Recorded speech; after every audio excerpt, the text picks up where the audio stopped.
Any questions? Any questions? Just a quick one. You talked earlier about the bus companies. Yeah. Over the last year, 2 years, have there been any? I presume some of these offices they work at night time. Yeah. You talked about the shift system. Yeah. Has there been any increase in the routes for these late nights or for the different shifts, or is it complete stalemate? Has there been anything? It's precisely one of our proposals. Because you can see this. Could you, for the people listening on the web, briefly repeat his question? Because they can't. Okay. Well, the question. If you could repeat his question. So myself. Okay, yeah. okay.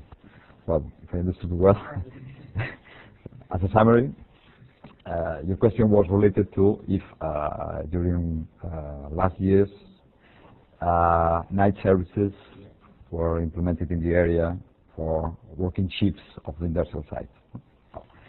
The answer is no, but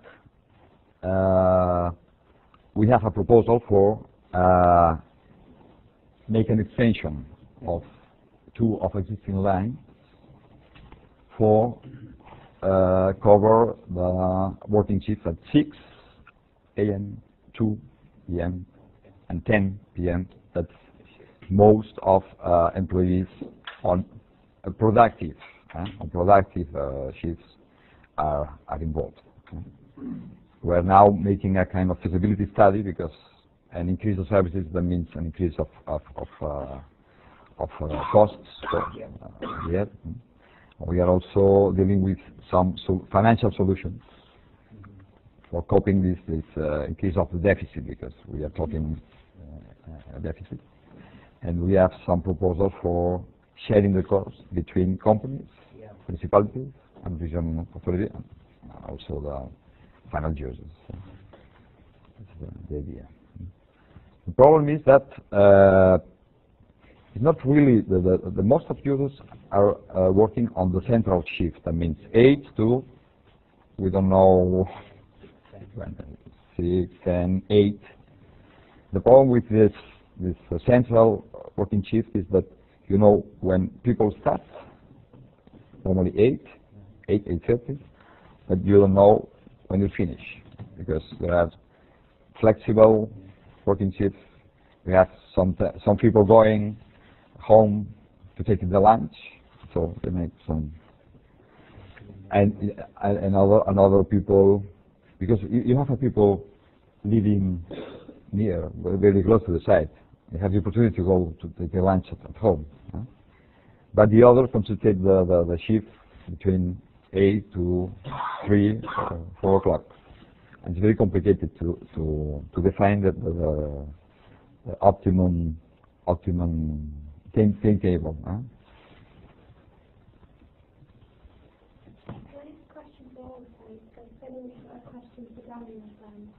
From George from one of the webinars for questions. Yes, I do. The question is that if the businesses actually think about putting together to actually operate a private bus service for the employees, first question, and the possibility of running that forward, because presumably the businesses have got shifts, all their shifts then coincide with the sector. So one bus could basically serve a couple of businesses.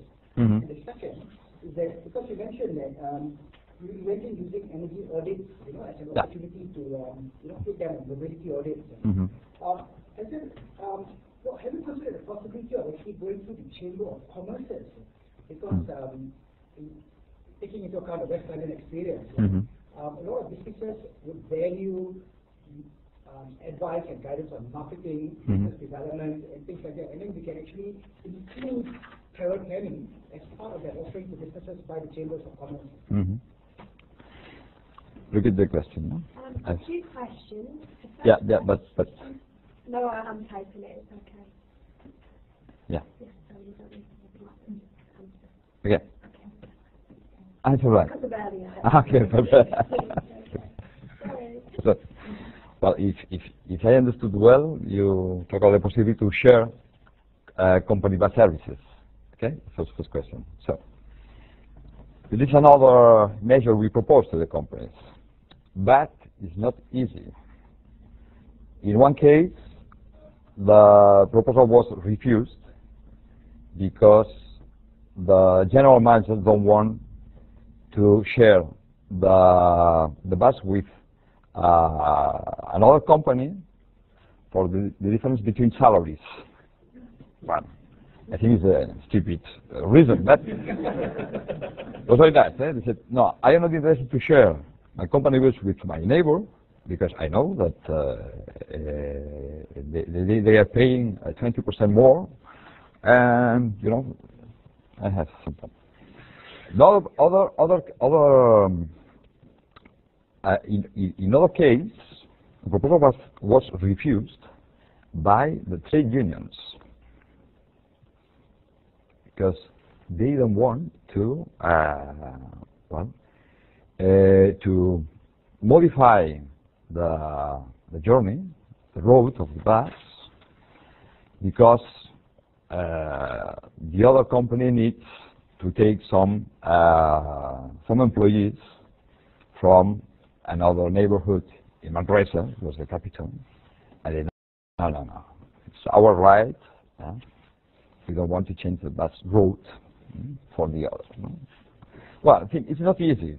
I mentioned it is a possibility that the theoretical measure is there, and we explain that on the practical it's complicated. The second question is about the involving the Chamber of Commerce. Chamber of Commerce is on the steering committee. And we are really discussing issues like that, and also other possible participation. In any case, the problem with energy, the problem with mobility, is that it's not really a relevant cost for the company. I am general manager. It's not my problem how employees go to work. They will buy a car, they will take a bus, or they will. And with the energy, it's the same thing, except the companies with huge amounts of energy intensity, is not really a problem. I think that the culture is changing, but it's a difficult thing.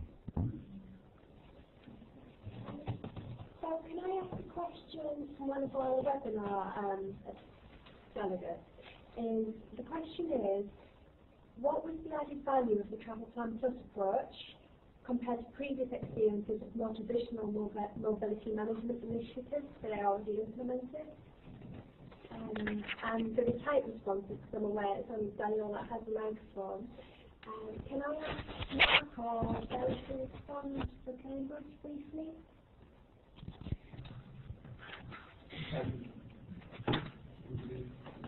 No.